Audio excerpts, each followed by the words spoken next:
you consider yourself a good driver? If you say yes, there's actually a way that you could save money. Millennials and others are now using a unique device that measures how well they actually drive. Joining us with more is consumer expert Esther Bloom, who is a senior editor at The Billfold. Hi, Esther. Hi, how's it going? It's going well. Thank you so much for being on with us. So there was a study recently that said something about drivers and how they sort of considered themselves. What did that study say? Sure. So the study pointed out that about 2 out of 3 of us would say that we are either excellent drivers or very good drivers. And that's great, but Progressive now offers this device that allows you to actually get some data to back that assertion up. Okay, so you're saying you have this claim, now prove it. So how does Snapshot actually Yes, exactly. put these things to rest?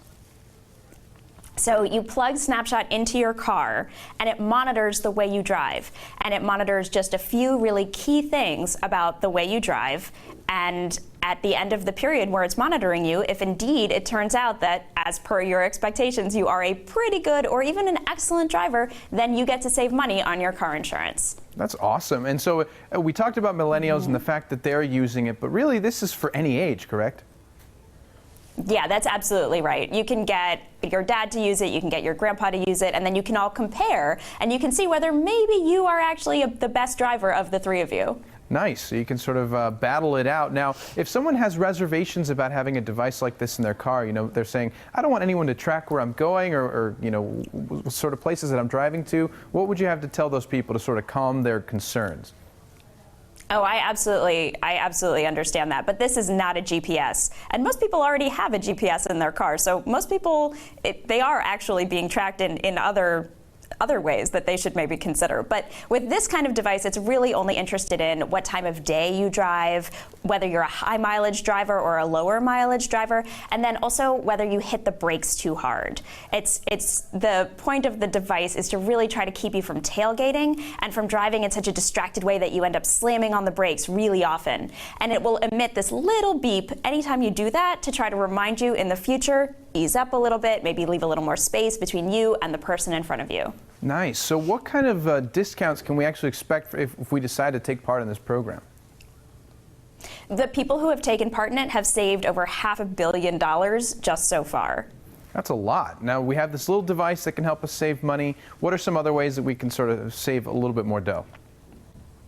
So I advise that people go through the apps that they have on their phone and strip away the apps that are making spending money a frictionless experience. Because actually spending money, there should be a little bit of friction. Friction is your friend.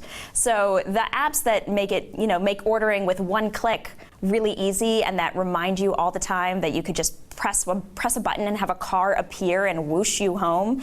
Those things are fun and they're nice, but they are very easy ways to lose a lot of cash really fast. Cash that you don't even notice you're losing because you don't see the money change hands. So get rid of some of those apps. Make it a little easier for yourself to do work, like going to the grocery store, picking out a recipe, buying the groceries you need, and preparing your food at home, right? Or structuring your night so that you don't have to press the button and have a ride come and pick you up at the end of your night. Do a little bit more work on the front end and save a lot of money on the back end. Guilty as charged. I spend way too much money on those apps. It's way too easy these days. So Esther, if people want to get signed up and learn a little bit more about Snapshot and Progressive, where can they go? They can go to progressive.com/snapshot. Very good. Esther Bloom, thanks so much for joining us. Thank you. Of course. Everybody else, stay right where you are. We'll be right back.